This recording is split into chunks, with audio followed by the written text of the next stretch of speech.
ഇന്നൊരു കല്യാണം ഉണ്ട് കേട്ടോ. ഞങ്ങളും അമ്മയൊക്കെ ഉണ്ട് കേട്ടോ. എല്ലാവരും ഉണ്ട്. അവരൊക്കെ ഫ്രണ്ടിൽ പോയി. എനിക്ക് ഇച്ചിരി ഒരുക്കം കൂടുതലായതുകൊണ്ട് എന്നും ഇത് തന്നെയാണ് ഓട്ടോ ഓട്ടം. അങ്ങനെ അമ്മാവനും അമ്മായിയും പിന്നെ അമ്മയുടെ ചേച്ചിമാരെല്ലാം ഉണ്ട് കേട്ടോ. അപ്പോൾ ജിത്തു പോയി കഴിഞ്ഞപ്പോഴത്തേക്കും പിന്നെ വണ്ടി ഫ്രീ ആയിട്ടിരിക്കല്ലേ. പിന്നെ ഞങ്ങൾ അച്ഛനെ അങ്ങ് ഇളക്കി. പിന്നെ കാർ എടുത്തു കേട്ടോ. അങ്ങനെ ഞങ്ങൾ ഇത്രയും പേരും കൂടെ ആ വണ്ടിക്കകത്ത് കുത്തി കയറ്റിക്കൊണ്ടാട്ടോ അച്ഛൻ പോയത്. കല്യാണം നടക്കുന്നത് മുണ്ടക്കയത്താണ്. മുണ്ടക്കയം വരെ പോകണ്ട. അങ്ങനെ വീട്ടുകാരെല്ലാം ഒത്തുകൂടി കഴിഞ്ഞ് കഴിഞ്ഞാൽ എന്താ ആഘോഷം. അതുപോലെ വണ്ടിക്കകത്തിട്ട് എല്ലാവരും തമാശയും കുറ്റവും കുറവും എല്ലാം പറഞ്ഞിരിക്കും. അങ്ങനെ ഞങ്ങൾ ഓഡിറ്റോറിയത്തിൽ എത്തി കേട്ടോ. എൻഗേജ്മെൻ്റ് ആണ് നടക്കുന്നത്. അപ്പം അവിടെ ഇതുപോലെ പ്രസംഗവും കാര്യങ്ങളെല്ലാം നടന്നുകൊണ്ടിരിക്കുക. അപ്പം ഞങ്ങളിവിടെ ചെറിയ ഷൂട്ട് നടക്കുക കേട്ടോ.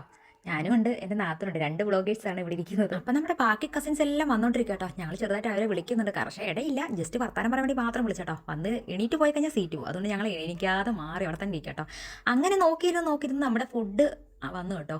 ഏകദേശം നമ്മൾ കറിയൊക്കെ വിളമ്പിക്കൊണ്ടിരിക്കുകയാണ്. അതിൻ്റെ അകത്തൊരു ഫേവററ്റ് സാധനം, എനിക്കത് വല്ലാണ്ട് ഇഷ്ടപ്പെട്ടു. ഇച്ചിരി ടേസ്റ്റ് കൂടിയോ എന്നൊരു ഡൗട്ടുണ്ട്. കോവയ്ക്ക വറുത്തത്, അയ്യോ നല്ല രുചിയായിരുന്നു കേട്ടോ.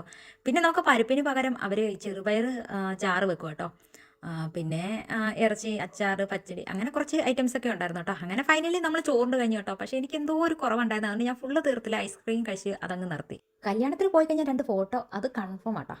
ഫോട്ടോ എടുക്കാൻ വേണ്ടിയിട്ട് ഞങ്ങൾ 5-6 പേരുണ്ടായിരുന്നു. ഞാൻ പിന്നെ അവളമാരെല്ലാം വലിച്ചുകൊണ്ട് പള്ളിക്കിലോട്ട് കയറി കേട്ടോ. അവിടെ നല്ല വെട്ടം വിളിച്ചൊക്കെ ഉണ്ട്. അങ്ങനെ അവിടെ പോയി ഫോട്ടോ എടുത്ത് അങ്ങനെ ഞങ്ങൾ കല്യാണം എല്ലാം കഴിഞ്ഞ് നേരെ തിരിച്ചു കേട്ടോ. ഇത് അമർജ്യോതി കോളേജാണ് കേട്ടോ.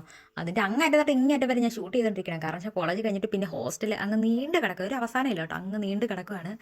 അങ്ങനെ ഞങ്ങൾ പിന്നെ നേരെ വീട്ടിലെത്തി കേട്ടോ. അപ്പോൾ ഇന്നത്തെ വീഡിയോ ഇത്രയേ ഉള്ളൂ. ബൈ.